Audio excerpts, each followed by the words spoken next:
नमस्कारम। करें स्वीकार संजय पाल श्योरान का।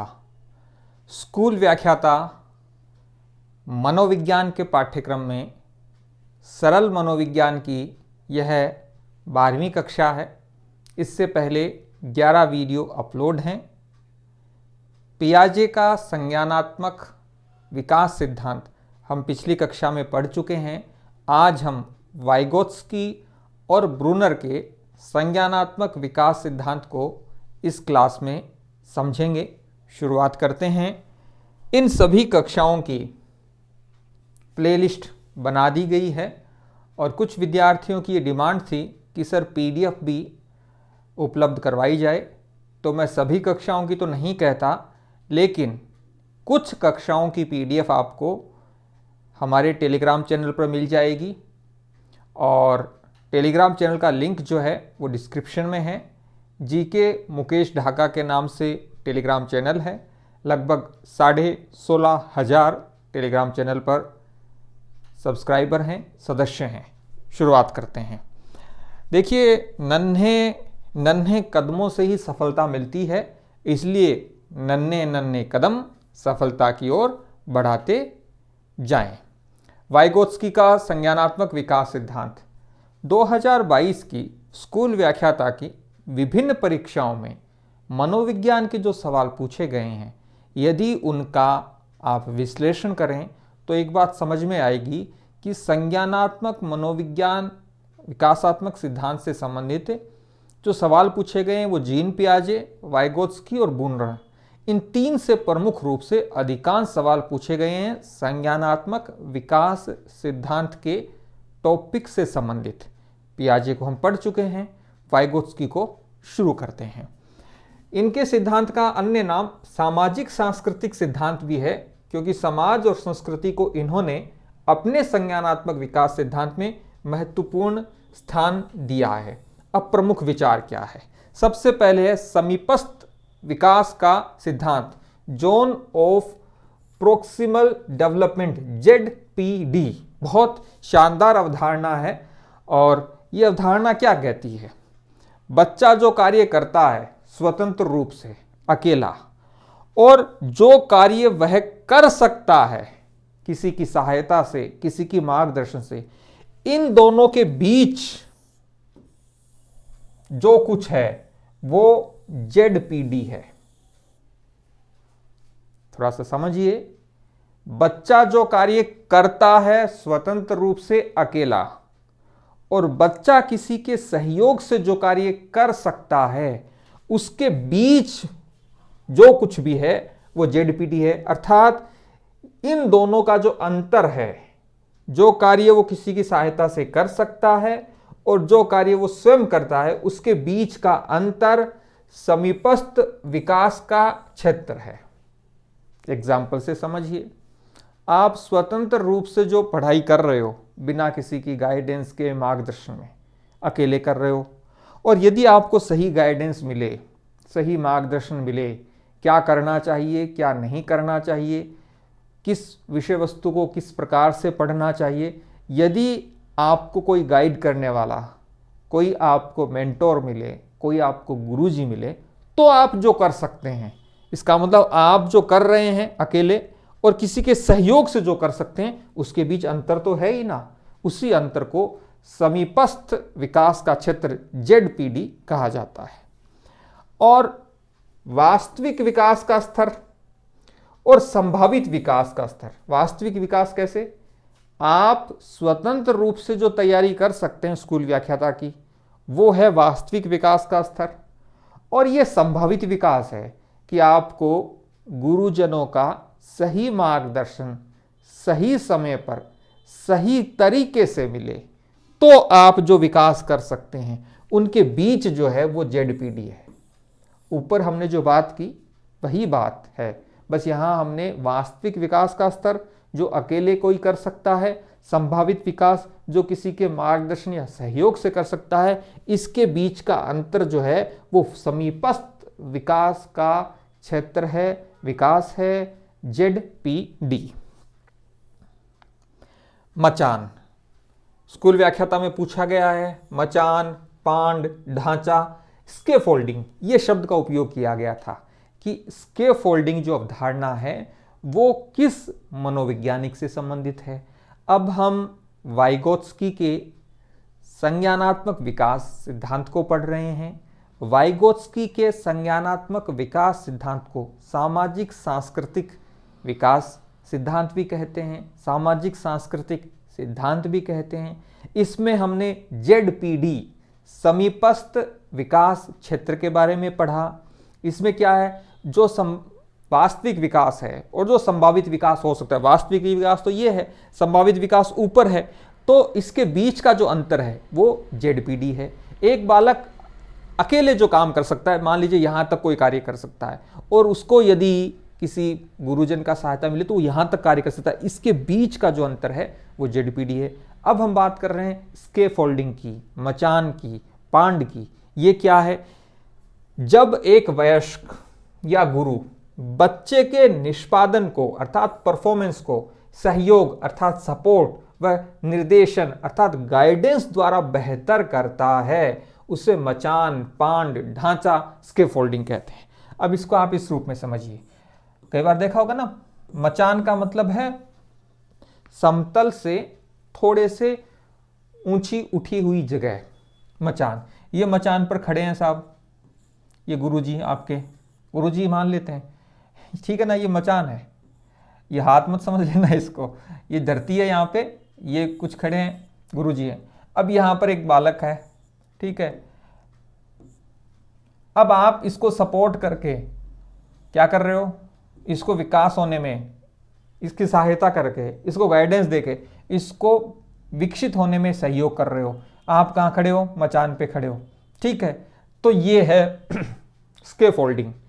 मान लीजिए कि यहाँ टेबल है, ये इसी को टेबल मान लीजिए, यहाँ ये टेबल है, इस टेबल पर कोई वयस्क खड़ा है, कोई गुरुजन खड़ा है, ठीक है। ये मचान है, पांड है, ढांचा है, स्कैफोल्डिंग है। और गुरुजी हाथ का सपोर्ट करके हाथ नीचे करते हैं, नीचे से किसी बच्चे को कहते हैं कि मेरा सपोर्ट लेके आप ऊपर चढ़ जाइए। ये है स्कैफोल्डिंग। इसमें आप जो नीचे है अर्थात बच्चा है उसकी सहायता करते हैं, गाइडेंस करते हैं, उसके माध्यम से वो विकास करता है। तो ये वाइगोत्स्की का बहुत महत्वपूर्ण अवधारणा है। और भारतीय संस्कृति, परंपरा और विरासत में तो हर बार ये कहा गया है, दान पुण्य की जो अवधारणा है वो यही तो है कि जो आर्थिक रूप से सक्षम है वो अपनी कमाई का, अपनी संपत्ति का कुछ हिस्सा किसी और को दान करे। जब आप देखते हैं कि आप के पास जो अधिक है उसमें से कुछ हिस्सा किसी और को दिया जा सकता है। आप यदि बौद्धिक रूप से समर्थ हैं तो अपने ज्ञान को दूसरों को बांटकर आप उनका सहयोग कर सकते हैं। तो मचान, पांड, ढांचा, स्कैफोल्डिंग वाइगोत्स्की की जो अवधारणा है, और ये अवधारणा किससे संबंधित है, वाइगोत्स्की के संज्ञानात्मक विकास से संबंधित है। कि एक बच्चा संज्ञानात्मक विकास करता है जब उसको कोई जिसका संज्ञानात्मक विकास उसकी तुलना में ज़्यादा है वो हेल्प करता है। जैसे कहते हैं ना कि हैंड होल्डिंग सपोर्ट, हाथ से हाथ पकड़ के आप किसी का सपोर्ट करते हो, तो वो की जा रही है। एक और अवधारणा है MKO, more knowledgeable other, MKO। ये भी वाइगोत्स्की के संज्ञानात्मक विकास से संबंधित एक अवधारणा है। अन्य से अधिक ज्ञानी, जो दूसरों से अधिक ज्ञानी है, कौशलपूर्ण हो, वह व्यक्ति सामने वाले को दक्षता या कौशल के विकास में सहायता कर सकता है। जो अधिक ज्ञानी है उसे कम ज्ञानी या कम अनुभवी व्यक्ति को विकास में सहायता करनी चाहिए। एक गुरुजन यही तो करता है।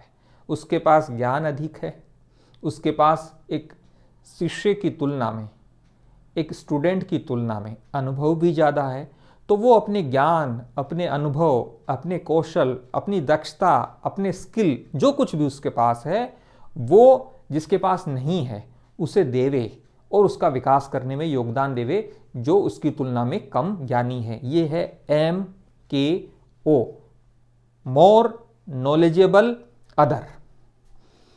अगला है सामाजिक सांस्कृतिक कारक संस्कृति, सामाजिक कारक एवं संस्कृति। वाइगोत्स्की का विचार था कि बालक के विकास पर सामाजिक कारकों का प्रभाव पड़ता है। इसीलिए वाइगोत्स्की सामाजिक रचनावादी, इसीलिए वाइगोत्स्की का सिद्धांत सामाजिक रचनावाद, और वाइगोत्स्की ने संस्कृति का महत्व भी माना। इसीलिए ये क्या है, इसीलिए वाइगोत्स्की का सिद्धांत सामाजिक सांस्कृतिक सिद्धांत कहलाता है। अब देखिए, सामाजिक कारक व संस्कृति, वाइगोत्स्की का यह स्पष्ट मानना था कि एक बालक जो संज्ञानात्मक विकास की प्रक्रिया से गुजरता है, बालक के संज्ञानात्मक विकास में सामाजिक और सांस्कृतिक कारकों की महत्वपूर्ण भूमिका होती है। जिस समाज में वो रह रहा है, जिस परिवेश में वो रह रहा है, जिस संस्कृति में उसका लालन पालन, उसकी परवरिश हो रही है, वो उसके संज्ञानात्मक विकास को प्रभावित करते हैं। अब थोड़ी सी एक कल्पना, आज आप सरकारी शिक्षक बनने के लिए निरंतर प्रयासरत हैं और जिनकी संख्या लाखों में है।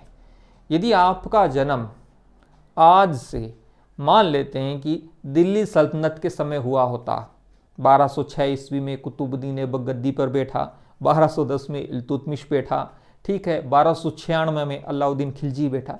यदि आप और हम उस समय होते तो हमारी सोच, हमारा सामाजिक विकास, हमारी सांस्कृतिक समझ, हमारा संज्ञानात्मक विकास बहुत अलग होता। इसका मतलब है आपके सपने वही होते हैं जो आपके आसपास में आपको दिखाई देते हैं।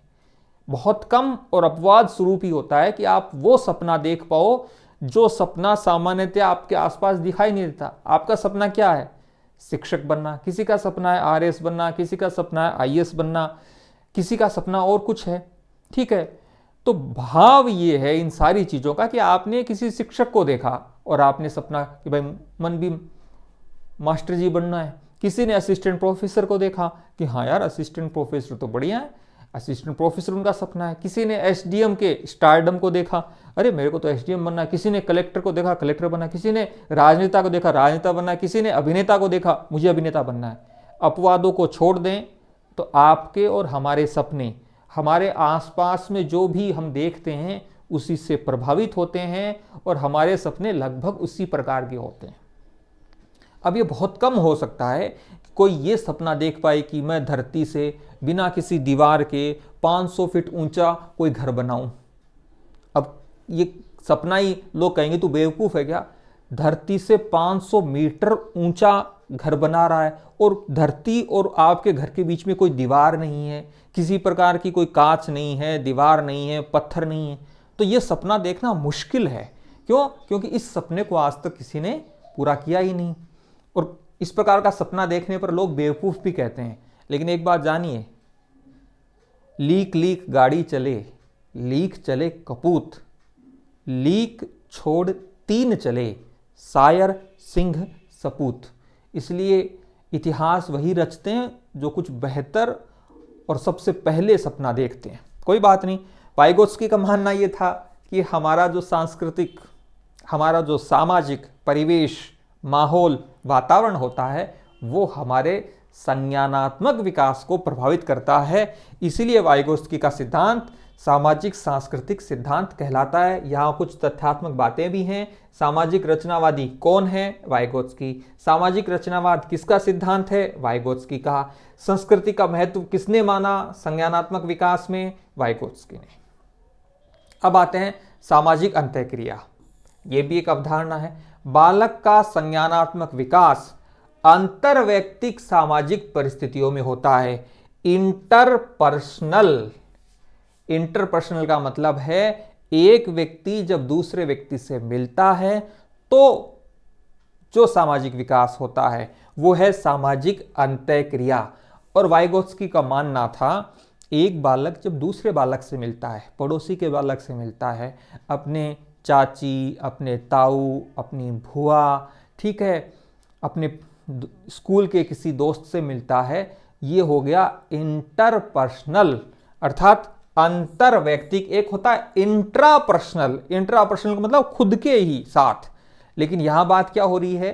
वाइगोत्स्की का मानना था कि बालक का संज्ञानात्मक विकास इंटरपर्सनल, जब आप अंतरवैयक्तिक संपर्क स्थापित करते हैं, संबंध स्थापित करते हैं, उसके माध्यम से होता है। अब है भाषा व चिंतन। वाइगोत्स्की ने कहा शुरुआत में भाषा व चिंतन अलग अलग होते हैं, बाद में दोनों एक दूसरे पर निर्भर हो जाते हैं। अब मैं आपको कहूं कि आप एक सफ़ेद पुष्प के बारे में सोचिए, तो जो आपका चिंतन होगा उसमें भाषा भी शामिल है। भाषा क्या शामिल है? सफ़ेद पुष्प। और फिर आप सोचेंगे कि हाँ यार, वो सदाबहार का जो फूल होता है उसमें सफ़ेद सफ़ेद सा होता है। आपको किसी अन्य पुष्प की ध्यान आकर्षित हो सकता है। तो कहने का मतलब ये था, शुरुआत में भाषा व चिंतन अलग अलग होते हैं, लेकिन उसके बाद वो एक दूसरे पर निर्भर हो जाते हैं। जन्म से 2 वर्ष तक अपने हाव भाव व छोटे शब्दों से सामाजिक अंतःक्रिया करता है। कौन? बालक। ये बात कौन कह रहा है? वाइगोत्स्की। उसके बाद 3 से 6 वर्ष तक खुद से बातचीत करता है, आंतरिक संभाषण करता है, और 7 वर्ष के बाद चिंतन करने लग जाता है। ये है वाइगोत्स्की का संज्ञानात्मक विकास सिद्धांत। ब्रूनर का सिद्धांत बहुत छोटा सा ही है, उसको भी देखते हैं। 3 प्रमुख अवस्थाएं हैं जेरोम ब्रूनर के संज्ञानात्मक विकास सिद्धांत में। पहला है क्रियात्मक अवस्था, इनएक्टिव एक्शन बेस्ड। ये प्रथम अवस्था है। साफ साफ लिख रखा है, शारीरिक अनुक्रियाएं, जो फिजिकल एक्टिविटी हैं, उसकी अवस्था है। स्मृति में सूचनाओं को कूटबद्ध एवं संग्रहित किया जाता है। बच्चा अपने पर्यावरण से संबंधित वास्तविकता का ज्ञान अपनी शारीरिक क्रियाओं, चेष्टाओं व गति संवेदी गतिविधियों के द्वारा प्राप्त करने का प्रयास करता है। जो क्रियात्मक अवस्था है, इनएक्टिव अवस्था, जेरोम ब्रूनर का मानना था, जब आप बच्चों को देखोगे, जैसे आपने पियाजे के संज्ञानात्मक विकास सिद्धांत को पढ़ा, तो आपने देखा होगा कि पियाजे के संज्ञानात्मक विकास सिद्धांत में बालक शुरुआत में किसी वस्तु को छूकर, कुछ बच्चे वस्तुओं को सूंघ कर भी अपना ज्ञान प्राप्त करते हैं, ठीक है। कुछ बालक जो हैं उसके रंग को देखकर, उसकी कठोरता को देखकर, मुलायमपन को देखकर, उसके वजन को देखकर, समझकर, ठीक है, वो सारी चीज़ें छूकर अपना ज्ञान प्राप्त करते हैं। दूसरा है प्रतिबिंबात्मक अवस्था, आइकॉनिक इमेज बेस्ड। ये सामान्यतः 1 से लेकर 6 वर्ष तक की अवस्था वाला संज्ञानात्मक विकास है। बच्चों तक मानसिक प्रतिबिंबों के माध्यम से सूचनाएं पहुंचने लगती हैं। बच्चों में दृश्य स्मृति विकसित होती है। अब दृश्य स्मृति क्या है? जैसे कि 3 साल का बच्चा है, 2 साल का बच्चा है, 4 साल का बच्चा है। अभी मैं घर से बाहर आने लगा तो मैंने कहा भाई मैं बाज़ार थोड़ा जाके आ रहा हूँ, फिर मैं वीडियो बनाऊँगा। वो ज़्यादा नहीं समझती है, लेकिन उसको पता है कि हाँ पापा बाहर जा रहे हैं, तो वो थोड़ी सी नाराज़ होगी कि मैं था बोलूँगा नहीं, ठीक है। जैसे ही मैं जाऊँगा, उसने मेरे को देख रखा है कि ये पापा हैं, एक दृश्य है। दृश्य का क्या बन रखा है? दृश्य की स्मृति है। उसने जो देखा है उसकी स्मृति है, तो वो मेरे को देखते ही पापा बोलेगी। इसका मतलब है जो दिखाई देता है उसकी एक मेमोरी दिमाग में है, वो प्रतिबिंब के रूप में वो विकसित होने लग जाती है। एग्जाम्पल्स जो मनोविज्ञान है ना, उसको मैं इसीलिए बेटा बेटी आसपास के एग्जाम्पल देता हूँ कि आप ये समझ पाएं कि मनोविज्ञान रटने का विषय नहीं है। मनोविज्ञान आपके आसपास के लोगों के मनोविज्ञान को ऑब्जर्व करने का विषय है। मनोविज्ञान अवलोकन का विषय है। आपका छोटा भाई है, छोटी बहन है, आपके यदि बच्चे हैं, पड़ोसी के बच्चे हैं, या कहीं पर भी आप इधर उधर जा रहे हैं, यात्रा कर रहे हैं, तो बच्चों की गतिविधियों को देखिए, उनके क्रियाकलापों को देखिए कि वो किस प्रकार से गतिविधि कर रहे हैं, तो निश्चित रूप से आपको मनोविज्ञान रोचक लगने लगेगा। और मनोविज्ञान को सरल बनाने के लिए हम नन्हे नन्हे कदम तो बढ़ा ही रहे हैं। अगली है सांकेतिक अवस्था, सिंबॉलिक लैंग्वेज बेस्ड। बच्चा शब्द या प्रतीक का उपयोग करते हुए अवधारणाओं से संबंधित सूचनाओं को मन में व्यवस्थित करता है। भाषा व्यवहार के माध्यम से अपनी अनुभूतियों को व्यक्त करता है। संज्ञानात्मक विकास की ये सर्वोच्च अवस्था है, किसके अनुसार? जेरोम ब्रूनर के अनुसार। तो ये था जेरोम ब्रूनर का संज्ञानात्मक विकास सिद्धांत। अब सांकेतिक अवस्था में ये जो अवधारणा है इसको क्वेश्चन के फॉर्मेट में आपसे पूछ लिया गया। इसी सप्ताह इस टॉपिक से रिलेटेड जो टेस्ट है वो आपके यश गुरु ऐप पर जो मनोविज्ञान की टेस्ट सीरीज है उसमें अपलोड होगा। ये जो आपको नोट्स करवाए जा रहे हैं इसमें से बहुत सारे सवाल मिलेंगे और इससे अलग भी कुछ सवाल आपको टेस्ट सीरीज में मिलेंगे। 2 दिन में जो 2 टेस्ट बचे हुए हैं वो अपलोड हो जाएंगे। उसके बाद टॉपिक वाइज टेस्ट जो हैं वो अपलोड होंगे और कोशिश ये रहेगी कि जैसे यहाँ जो टॉपिक कंप्लीट हो गया उस टॉपिक से संबंधित सवाल बना के यश गुरु ऐप पर जो मनोविज्ञान की टेस्ट सीरीज है स्कूल व्याख्याता के लिए उसमें अपलोड कर दिया जाए, जिससे कि क्या है आपने इस वीडियो के माध्यम से अच्छे से कॉन्सेप्ट को समझा, नोट्स बनाए, उनको याद किया और उसके बाद नोट्स को आपने कितने अच्छे से पढ़ा, क्लास को आपने कितने अच्छे से समझा और आपकी समझ का स्तर उस टॉपिक पर क्या है इसका मूल्यांकन उस टॉपिक से संबंधित वीडियो में हो जाएगा। उस टेस्ट में वीडियो में तो हम आपके लिए ये क्लास टॉपिक समझा ही रहे हैं। वीडियो कैसा लगा आपकी प्रतिक्रियाओं का इंतज़ार रहेगा और अगला जो वीडियो होगा वो किशोरावस्था के हम पढ़ चुके हैं शारीरिक विकास को, हम पढ़ चुके हैं किशोरावस्था के संज्ञानात्मक विकास को। अब हम किशोरावस्था में संवेगात्मक विकास या सामाजिक विकास में से एक टॉपिक अगली कक्षा में आपके लिए लेकर आएंगे। धन्यवाद।